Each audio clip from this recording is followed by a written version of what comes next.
our listeners. I think So so too. I think, Dr. Jackie, I think you chose an excellent topic because right now, with all the violence going on in our world and everyone reacting instead of just being present or responding, they're reacting. And so we just celebrate your voice coming to the platform and helping people, regardless of where they are, what part of the nation or the world. I believe this topic is going to help them.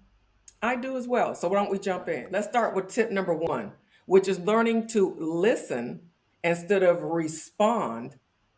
Hearing is what I really want to say, instead of just responding when you're in the midst of the conversation. I think you brought up a really key point there, hearing instead of just responding. I think that we are so self immersed into the things that we're experiencing in the moment. We're thinking of what we're feeling, what they did to me, what someone said, that we're not giving ourselves the opportunity to stop, to examine what's happening in this situation, and to maybe even put ourselves in the other person's shoes. Right now, as you already stated, so many things are happening. People are high energy, responding in ways that maybe they normally wouldn't have. And so, in that moment of the argument, I think that this is an excellent point because giving us an opportunity to stop, to breathe, to reconsider what might be happening, and then to evaluate the complete thing. I think so often we're just concerned about our feelings, our emotions, what happened to us, that we're Of not course. seeing a greater picture. I'm going to add to that. I'm going to say one of the first things that I do, this is in my own life, I start with what did I do wrong? So if Mm. I start with the I instead of the you, I just feel like it really kind of realigns the situation to try to figure out, you know, is there something that I am not seeing that I need to attend to first that can really have bearing on moving the needle in this conversation? I also have this other thing I talk about, which is don't watch the movie. I find that we're so fear driven. My God, when it comes time to having a difficult conversation, or like we just talked about, an argument, being able to step back and to step back in terms of our emotional response, but step into being present. A lot of times we're so busy watching the movie, playing these things in our mind and thinking about what we're going to say back in a retort. So we're arguing to be right instead of arguing or listening to be present and to respond. So that definitely to me both plays that the parity between those two things plays very well. I Uh, think what you said, Dr. Jackie, is really key because the fact about what you said about stepping back and observing, I think that that is important to be an observer and not just one who's being a defensive. I think so often we're on the defense and we're mhm. ready to go after people or to say, because we're defending ourselves and we're Well, feeling let's to. let's go back Mhm. to that being the observer. So what does that look like in today's world? So we're in this debate right now, this argument, this heated conversation. If I'm the observer, what am I doing? What does it look like? Well, as the observer, I think you're slow to speak and quick to hear, as you said. Mhm. Being able to observe what was the trigger point, perhaps. Maybe you know that this person is acting out of character. This is maybe the first time you've seen it. This is not normal for them. Being able to not just be the center of the argument or the center of the attention, but is there any truth in that? Is there something that maybe I did do? I love what you said about asking, what did I do right, do Mhm. wrong first, observing it means like, well, did I do something to trigger this? Did I say something? Or, was there something that I participated in? And then, Or that I instigated, or yes, I was the provoker in, right? yes, yes, But I also think that beginning to think about the other person. When you're an observer to me, you're looking at what's happening in the scenario. So I'm able to look at you. I'm able to see if you're under duress. I'm able to kind of read your emotions. And isn't that what we call emotional intelligence? Which is yes, being able to understand not only our own emotions, but what other people are feeling. And to me, that should provoke within us a sense of empathy. Uh-oh, I understand mhm, where they're at. What could yeah, be happening? I tell my staff this all the time. When people are upset and they're rude to you or whatever, it's usually nothing to do with you. It's usually about what's going on in their own world. So when you take it personally, you react because you're taking it personally instead of thinking about like, what could be going on with this person? What could make them respond this way? And then addressing that instead of what you're offended about makes a world of difference. And I think that's so true and relevant because regardless of our age, regardless, I can recall even my son being younger and someone just literally, jumping on him, attacking him. And as a mom, you're like, I'm gonna get this person. But he was like, but mom, you don't know what he's going through at home. You don't know what happened with his parents. And being able to frame that circumstance or situation based on someone else's experience, I think would add a lot of value to our world right now. hmm As we move to tip number two, I like this one because it talks about taking time apart and letting go of ego. So taking time apart and letting go of ego. That's almost like two tips in one, isn't it? Yeah, it is. I mean, I can see that playing out in two different ways. For one, I think when you say taking time apart, so often I'll speak for myself. I would get upset. What do you mean you don't walk away? Or why are you going to sit over there? Or the silent treatment. We misinterpret sometimes what that is saying when someone else may be using that as a safety zone, and where someone else may be doing that in order to process their own emotion, not say something they don't want to say. And then here comes someone else who might be sensitive, invading that space or trying to encroach, like, oh, or misinterpreting what it says.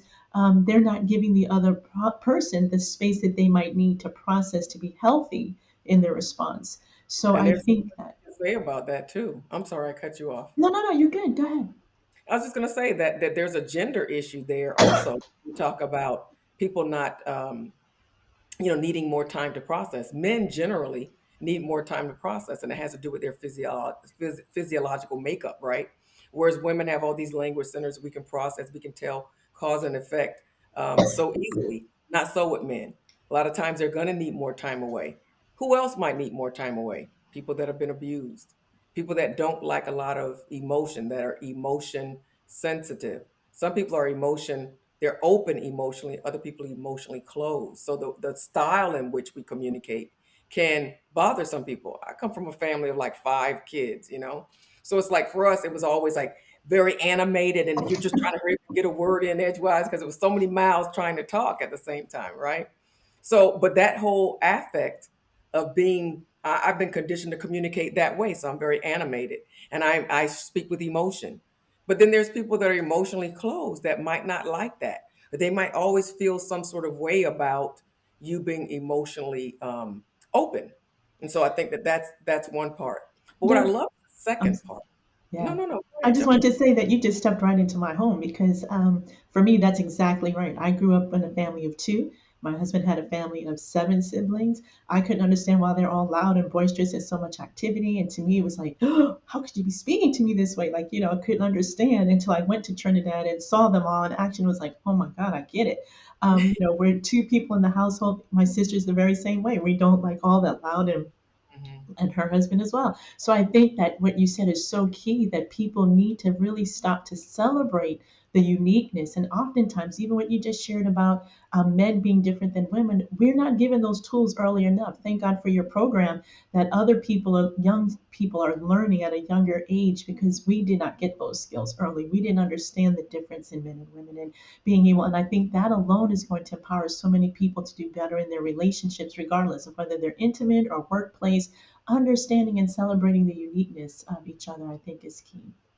Well, to our listeners and viewers out there, this is a time to just take a moment and pause and kind of figure out who are you in the midst of your relationship when it comes to your communication style. Are you emotionally open? Do you like to explore how you feel and you want to take the conversation, the argument to that level to really dig and excavate? Or are you emotionally closed? You don't really like a lot of emotion, particularly when people are communicating, and you're not interested in exploring anything. You just want the conversation to be kind of over. Okay, well, I'm not going to do that again. We're good. And let's move on. Because those two different styles of communicating are really going to be central to how you're going to get along with one another, understand each other, and even to begin to appreciate the differences, which I think is really important. We can't make everybody like us. And we try. so sometimes we may try, but it does not work. Yes. It doesn't work because they're just not us. They have different DNA, different makeup, and so we have to accept each other for being the way that we are. So I love what you shared about also tag teaming on what I was sharing about being from a robust family. Your husband seems to be Yeah. akin to mine, where Yeah. people are very animated. Now, this can be very difficult for people that have suffered abuse. So any kind of big movements and a lot of loud talking can be very offsetting to them, can be very off-putting. They might not like it. It might drive up their anxiety level and might cause them to shut down. So again, these are things that people need to know. But I wanted to tackle the last part of tip number two, which is um, letting go of our ego. Particularly the younger generations. I mean, all generations have this as a true challenge. How can we be in the midst of a misunderstanding with someone and not worry about ourselves, our own person first and foremost. Because let's face it, guys, this is not survival of the fittest. So it really shouldn't be about our first thought, our first concern, shouldn't be about how we're looking to the other person, that we win and that we come out on top. It really should be about the whole point of finding understanding. But I think that this latter part of tip number two, which is letting go of ego, is essential to that, because if you can't really strip yourself of ego, you cannot see someone else's humanity. You cannot sympathize with them because always ego is first. Ego is I. It can't be we or anything else. It's I or me. And so I don't know what you'd like to share about that, because that's a big one, but Yeah, it's one and that I think turns the axis of this entire conversation. Yeah, and I think Dr. Jackie, it is so. What I say about that is, we have to give up our right to be right, right, Mm, regardless of our age, relationship, whatever the situation is. And I think listening to you, that ties into the ego, mhm, and I think also, we have a tendency to want to not be disrespected. We mm, have, one of our needs is to feel respected, and so I think we're so quick to want that respect that we're trying to mandate it and dictate it, that we're just not even thinking about the other person. And so sometimes we have to give up the right to be right, which means even if mm, you know you're right, you have to choose harmony and relationship and the value that you have invested with this person, regardless of the level of relationship, regardless of where it's located, your workplace, school, home, whatever, that you value the person more than you value being right. And for mm, many people, that's not always easy because, by some natures, regardless, as you talked about, their past or the filters that they're viewing life and relationships through, they tend to see the need to be right as more important, or to be justified, or to be validated, or to not have someone speak in that way or in that tone. And so, again, being able to open yourself up to embrace the uniqueness of other people, but also the respect and consideration of other people, and to value that relationship and that opportunity.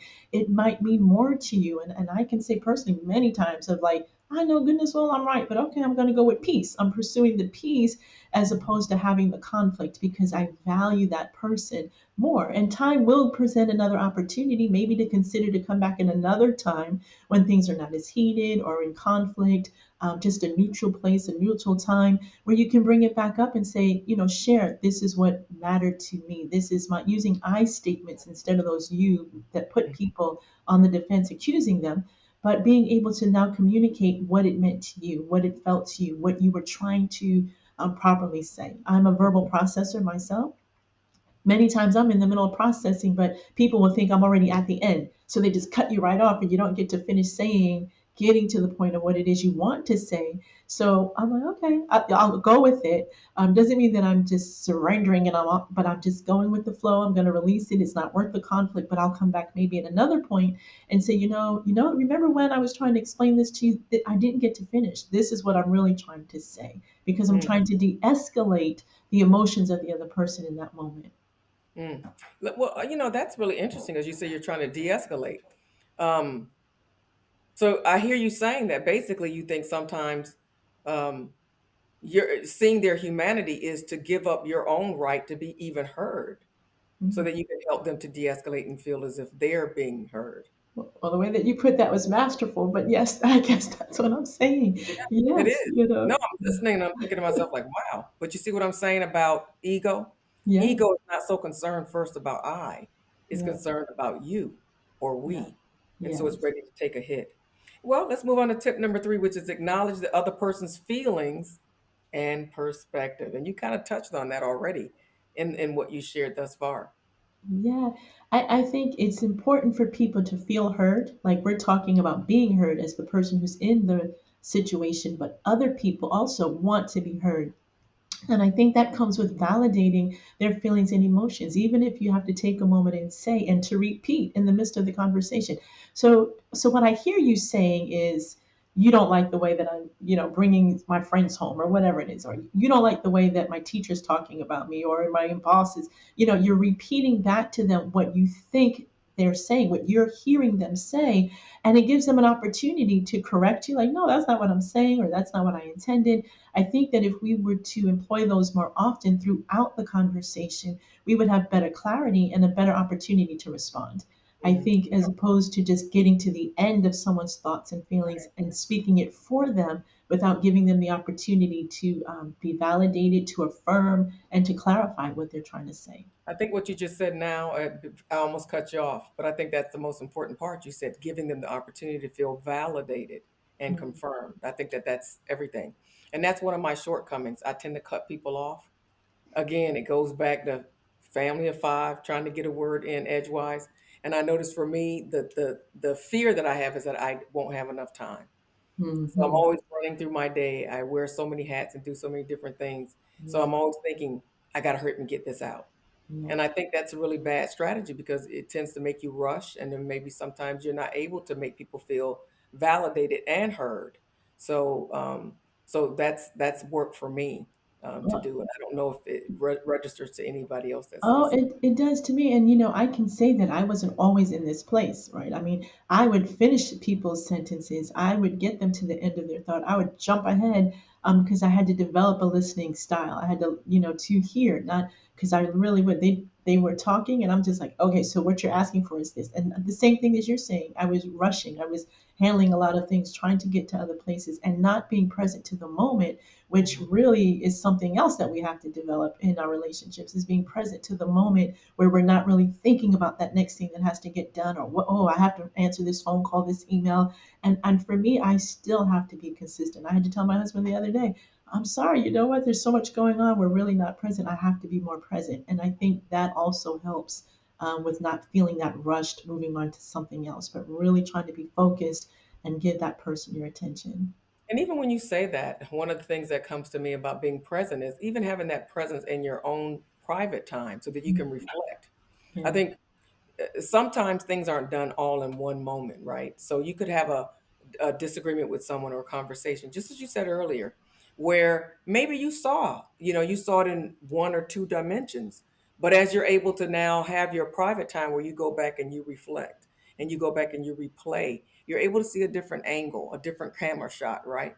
And so Absolutely. it allows you to process that information at a later time and now come back having a totally different perspective because you heard or saw something that you missed during the actual conversation, and being able to come back now and bring that and bring another layer of healing and resolve to the scenario.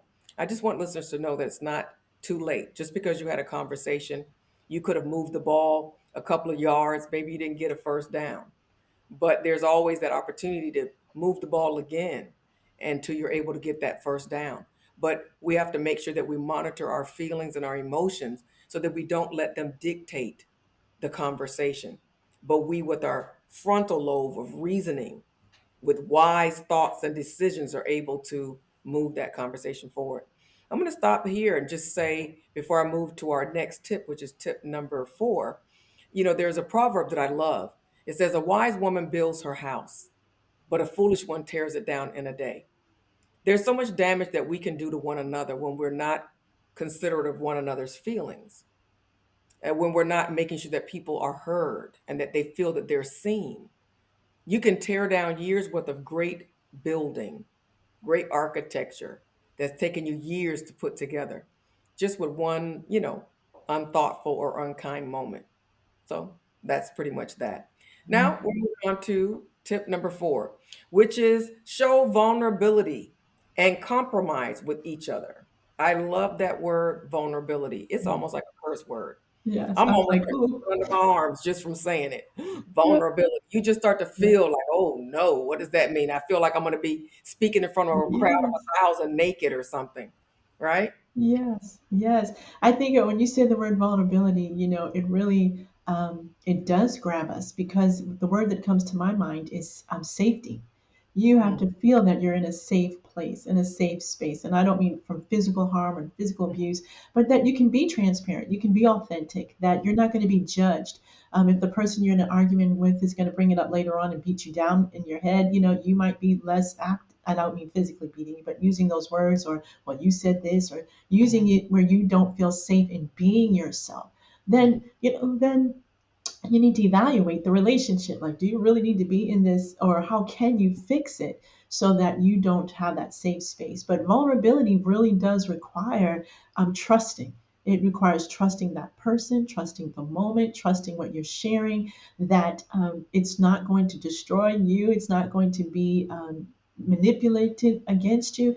But being vulnerable means that you have to be willing to just put your raw emotions, your raw feelings, your experiences, those things that you may not want anyone else to know or hear, and then breathe, to wait for that response. And, hopefully the person that you're engaged with is going to be um, respectful and securing of those emotions, valuing them. That's really what it comes down to. That's treasure.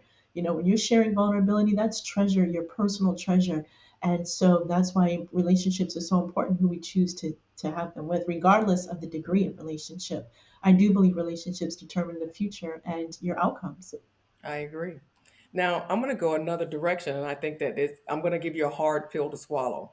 Okay. But if you'll just follow me, it's really going to be worth it. You started off by saying that vulnerability, you have to find someone that you feel safe with to kind of unclothe. Did I hear that correctly? Yeah. Yeah. Well, that the space that Mhm. you should be able to, yes, just come out and Yeah. say that. Hmm. I want to go somewhere further outside of that because this is the truth about relationships.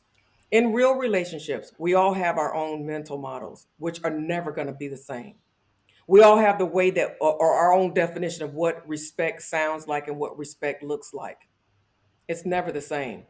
That's why we have disagreements, and that's why people feel. I love the way young people say it, some sort of way.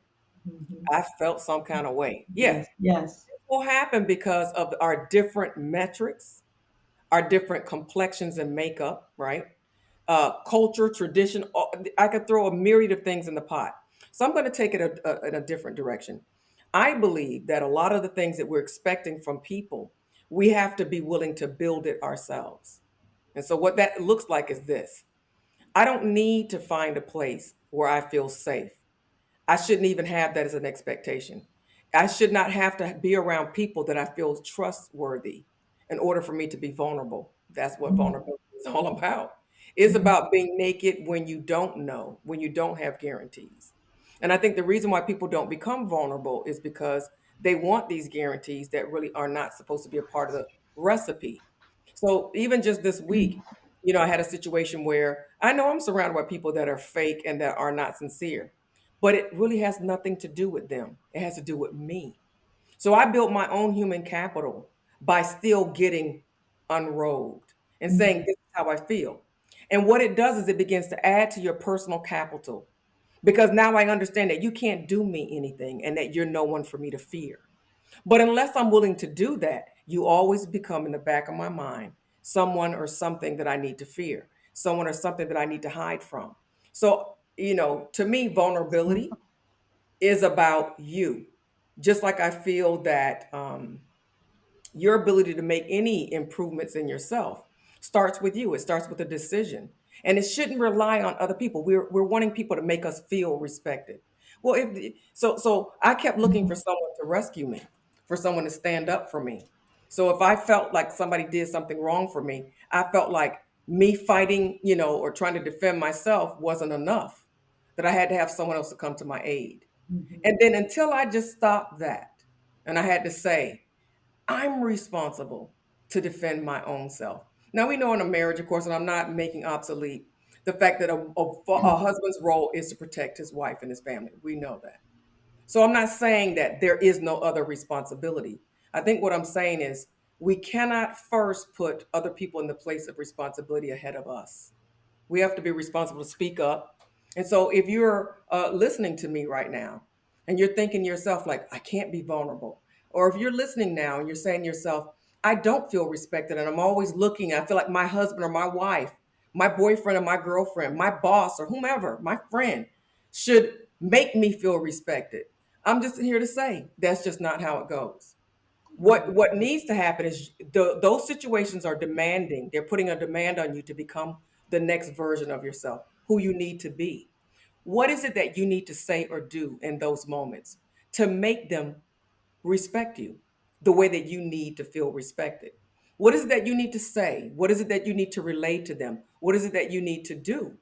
And until you do it, I think you're always going to be kind of at somebody else's whim and you're going to be a victim.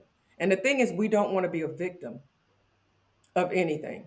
Because what victimization means is someone else or something else has power over me and I'm subjugated to it. And I just don't feel like that's the way it's supposed to be. I am the queen of my own kingdom and I'm responsible for the safeguarding of it. I'm responsible for how I maintain it, who I let into the kingdom, and so forth and so on. And so I know that that's a really kind of heavy word, and people might be kind of, wondering, well, geez, how do I do that? You just I, dare to do it. You yeah, have I the think it's powerful. opportunity to do it. Yeah, I'm sorry, Dr. Jackie, but I think it's powerful what you're sharing, and I think you're putting power back into our hands, right? You're giving people the ability to be powerful and to take back their power and to be accountable, not just to themselves, but to all that you just shared. Gives people courage and strength to know that they don't have to stay in the circumstances and situations that life might bring them, but they can have a right to deciding and to living and to being and what is valuable to them and being. So I think it's powerful. I think I'm putting power back into the hands of your Well, I listeners. appreciate that. Because, like, look, if you're not happy, what is it that you need to do in your relationship to be happy? Stop making it somebody else's problem. And one of the worst things you can do is beg people to spend more time with you. That's the worst thing. Women, don't ever beg a man to spend Yeah, time with you. I just want more. No, yeah, no. Then what do you need to do? Who else? Your husband is not everything. Maybe some of the things that you're wanting him to carry in the relationship aren't for him. Who else can carry that? Is it your best friend? Is it your mother? Is it a sibling? You know, is it a new interest that you need to build yourself with? Some of y'all are bored and want somebody to spend time because you ain't got enough going on. Get something going on. Maybe you need to be in school learning something or taking some sort of training or picking up a hobby. At any rate, I hope y'all still love me. You did say this is Ask Dr. Jacquie, so you asked, so I'm telling. And with that, to just kind of conclude this issue of compromise, and compromise is the latter part of tip number 4. And we know that everybody talks about compromise. I have a different way of sharing what compromise is, but we would love to hear your idea. well, for me, I think compromise, I think for whoever's involved in the conversation and everything that's going on, it requires the willingness to be able to give up or to release something. You don't have to have it all. You don't have to have all 5 things that you may want when they want something as well, but where everyone can be mutually appreciated and needs can be met in that way. So it's just about being willing to share, able to relinquish some things, being able to make sure that you don't have to have it all your way and no one else can have anything else. It can't be your way or the highway. It has to be an environment. It has to be a relationship where it's giving and taking. We have to be in a place that not everything is at 100. Maybe something is okay. This means There a you go. 10 to me, so I'm willing to Mhm. let that go. But what I really can't let go, and being able to express that and share that, I think makes a difference. I love what you said. Like everything doesn't have to be a 10. That's a good way of explaining it. So maybe out of these things, some of them are tens to you. So maybe you can go down to seven. Or things that are a 10 and have to be a 10. Those are your non-negotiables. But for me, compromise also means that no person gets exactly what they want. So let's meet somewhere in the middle. Yeah. My husband always tells me, he's like, you love to force me to try stuff that I just don't want to try. Like, say, I'm like, honey, this is so good. Here, try it. No, I just brushed my teeth. I don't want to. Just take a bite. And, we go back and forth with this thing forever, right? So to me, a compromise would be maybe that he doesn't take a bite right then, but that he lets me put it in the refrigerator. He cuts a piece off and says, I'll eat it tomorrow. Yeah, He tried that's it, good. right? Yeah, that's good. Compromise is not all what one person wants, is not all of what the other person wants, but you're meeting somewhere in the middle. And this takes us to our last point. Our last tip is use positive communication techniques and set new boundaries. Oh boy, that word Yeah. boundaries. Man, as soon as you said that one, I got a little bit of, concern. Because one of the things I told my staff, I was like, we need to take some assertiveness training. Because when it comes to setting boundaries, I think assertiveness is necessary. But let's start by tackling the first part of it, which is use positive communication. I think one of the most important things, and I kind of alluded to it earlier, is using I statements.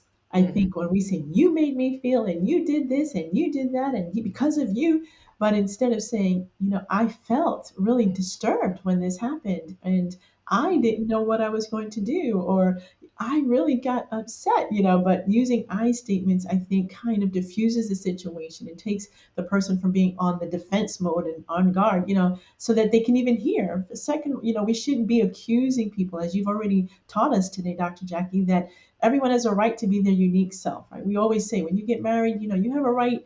Who you marry at that moment, okay, that's them. Anything else is extra benefits and grace because you accepted them. Our acceptance of who we're in relationship with gives them that permission to be themselves unapologetically. So I think not using the accusatory language and verbiage when you're speaking, but being able to take responsibility for what you're feeling, what you may have participated in, what maybe your disappointments. I expected, I felt using those I statements, I think really helps with not putting condemnation and blame on people where they That's feel right. heavy. Yeah, that's good. The other one I would say is never start a conversation off with an accusation. And that could That's be good. not as subtle as you did such and such, but to say, like I was accused, like you're always butting in on such and such, and you just took this thing over. Then we find out that that never happened. So you accuse thinking that something had occurred in a certain way or whatever, without really knowing the facts, instead of just asking a question. That's good. And we were taught also about the Oreo. Oh, I'm Like sorry. just saying, what happened with such and such?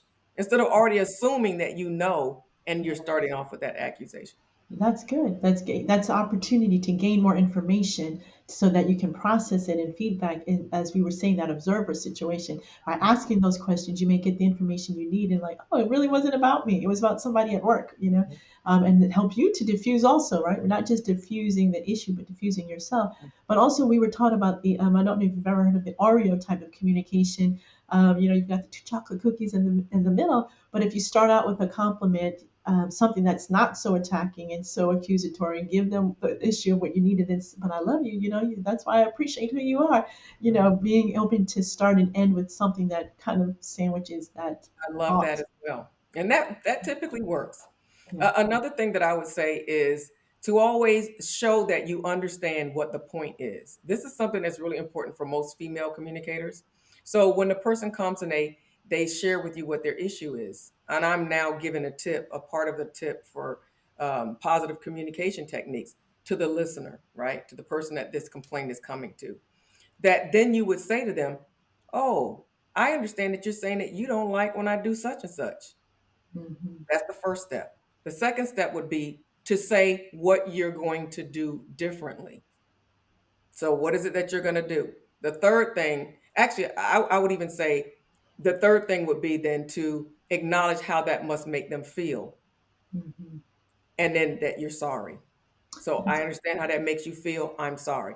So, in other words, if you talk to me about, you keep leaving dirty dishes in the sink, then I would say to you, well, you know what? I heard you. I said, me leaving these dishes in the sink is really a problem for you. So what I'm going to do from now on, I'm not going to cook or use anything unless I have the time to wash it right afterwards. Because that really does make you feel scattered and just upset and maybe even taken advantage of. And I'm sorry. See how that goes? I need to take notes on that myself, Dr. Jackie, because that is so good. It's the end of the conversation. It's so good. I'm like, oh yeah, that would work. Everybody would just be like, whoosh. They would just be like, there's nothing left to be But what do said. most people do? They deflect. So Yeah, when you tell them about something that they did I love wrong, that. they don't show responsibility. So they start making excuses, or they might even say something that you did wrong or whatever, instead of just saying, I hear you that this is a problem. So then this is what I'm going to do from now on. I love And that. then this has made you feel this way and that way. And, I'm sorry. I, Done. There's no argument. I love that. So And that it's solution. about taking responsibility. That's how it starts, right? Yes, and I'm sorry, the computer lagged, but I'm saying I love that giving the solution because now not only what you just gave us that model, Mhm. we take accountability and responsibility. We affirm them in the midst of that, and we give them a proposed solution of what we are looking to do to make it better, so that person doesn't go around ruminating. Because I might be that type. I might be that kind of person where I'm not going to I'm not explosive. I'm not going to share it all, but I might be thinking later on, those dishes are still in the sink. I mean, how many times I got to ask? Why you got to do the same thing? I'll start ruminating over it. But to hear you give me a proposed solution would help. And then to come back later. So if that person needed to come back later, say, remember when you said you were going to do A, B, and C? It helps also with the accountability for a plan to move forward to resolution. I love that. I love that Yeah, model. yeah. So many men talk about how their women go on and on and on. I say, yes, because they don't feel heard. So all you have Mhm. to do is these three steps. And I said, and send the check to me in the mail That's because I right. know it's going to solve That's all your problems. And right. they That is laugh, but it's very, very effective. Well, perfect. we're coming down to the last part of our tip, which is talking about setting boundaries. And that's a challenge. That's a really difficult one for I think most of us. Because if we did know how to set boundaries, we wouldn't have the complaints in the first place, right? Absolutely. I Start off remember when with I, boundaries.